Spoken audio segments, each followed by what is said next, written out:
sore Bapak Ibu yang saya hormati. Perkenalkan, saya Dionisia Aprilia Carola dengan NIM 270241094 dari Universitas Bina Nusantara.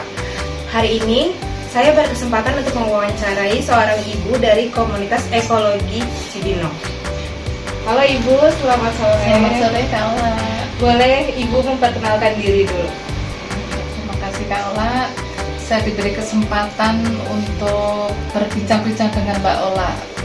Nama saya Ibu Justina, saya dari komunitas ekologi Cibinong. Oke Bu, kalau di komunitas ekologi Cibinong itu sendiri, apa saja Bu kegiatan yang dilakukan? Kegiatan di ekologi yang kami lakukan adalah memilah sampah yang bisa diolah bermanfaat untuk membuat pupuk dan membuat ekoenzim, dan sampah yang bisa dimanfaatkan bisa istilahnya dijadikan uang, dijual. Misalnya pengolahan sampah itu untuk yang plastik, kardus itu kita pilah, kita tampung, kita jual. Itu untuk yang sisa-sisa sayuran dan sisa kulit kita buat ekoenzim. Ini ekoenzim ini dari sisa-sisa sayuran, sisa-sisa buah dicampur dengan gula. Untuk ekoenzim sendiri ini kita belajar dua macam. Untuk yang ekoenzim ini dibuat selama 3 bulan. Untuk ekoenzim yang klasik, ekoenzim klasik ini dari buah segar dengan cuka apel, ini dibuat selama 1 tahun. Ini namanya ekoenzim klasik. Dari ekoenzim klasik ini kita buat untuk menjadi bisa kita manfaatkan untuk membuat obat batuk. Untuk dari klasik menjadi obat batuk ini kita fermentasi lagi selama 3 bulan. Perbandingannya 3:10 klasik dibanding dengan buah segar dan juga apel. Untuk obat batuk ini ditambah daun mint. Jadi obat batuknya nanti rasanya ada rasa mintnya. Begitu. Dari ekoenzim sendiri ini bisa dibuat juga untuk sabun. Manfaatnya dari ekoenzim ini bisa dipakai untuk misalnya kalau kita luka akan lebih cepat kalau kita olesin dengan ekoenzim ini. Kalau kita masak kena minyak, langsung kita kasih ekoenzim, kita olesin, jadi nggak ada bekasnya. Betul. Selain itu, sampah yang kita olah selain buat ekoenzim juga sampah dapur. Sampah dapur kita tampung itu menjadi bahan padat dan bahan cair. Untuk yang dari sisa-sisa sayuran, sisa daun dari halaman kita sapu, kita buang, kita kumpulkan pakai, kalau saya membuatnya pakai tong dan pakai tas dari karung itu kita kumpulkan di sini. Jadi kita mengurangi polusi untuk pembakaran sampah. Jadi sampah-sampah yang kita sapu di daun-daun di luar kita kumpulin jadi satu. Itu kita siram dengan EF4, kalau enggak dengan air cucian air beras.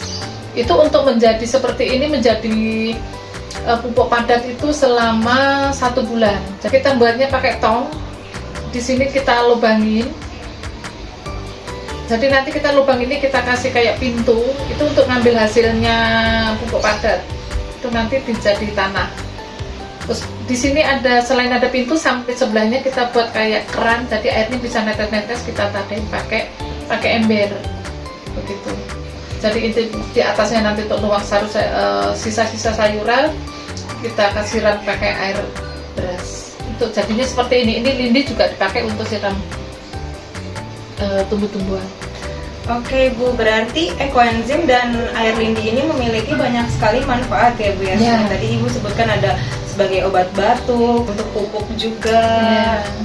Dan untuk obat luka, untuk rendam kaki yang sakit stroke, bisa untuk luluran, yang dipakai untuk lulur itu sebelum disaring ini atasnya itu ada kayak sari-sarinya putih-putih gitu.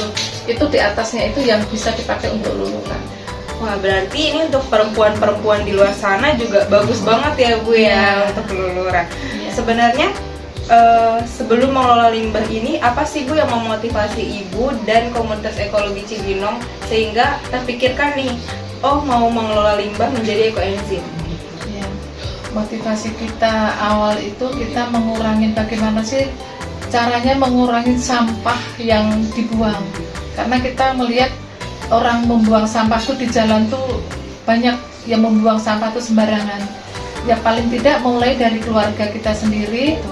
Kita kan di setiap RT kan ada pengumpulan sampah yang dibuang ke TPU. Nah, untuk mengurangi itu, jadi sisa-sisa sayuran, daun-daun yang ada di luar yang kita sapu setiap hari itu kita kumpulkan, kita taruh di tempat, kita kasih air lindi jadi pupuk padat dan pupuk cair. Untuk sisa sayuran, sisa buah, pasti kan kita setiap hari pasti kan masak, pasti ada itu sampah.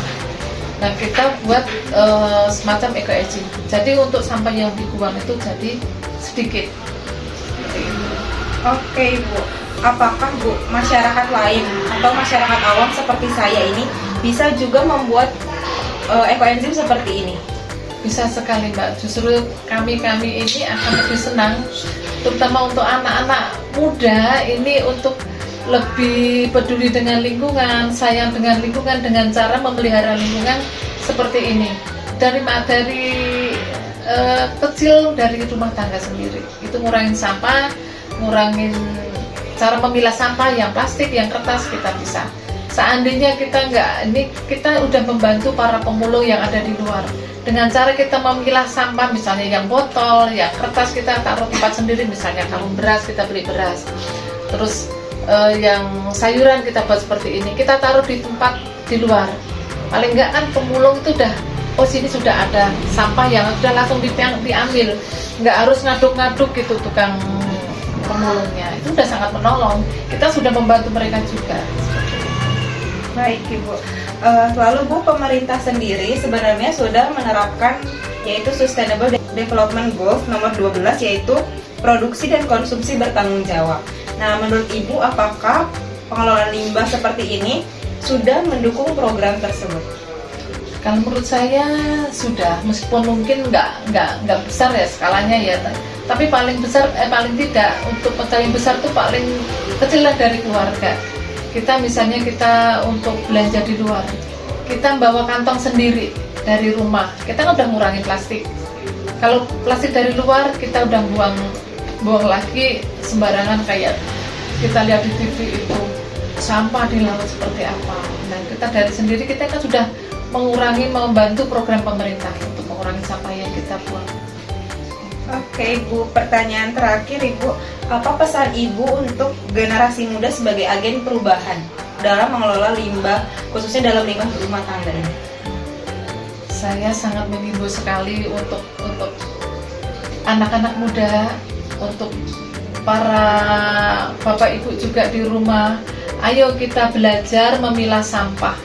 Mana sampah yang kita benar-benar itu yang nggak bisa diolah, mana sampah yang bisa diolah, bisa untuk pupuk, bisa untuk membuat eco-aging, sampah yang bisa kita berikan menolong untuk orang, misalnya yang tadi ada plastik, ada segala macam kertas itu.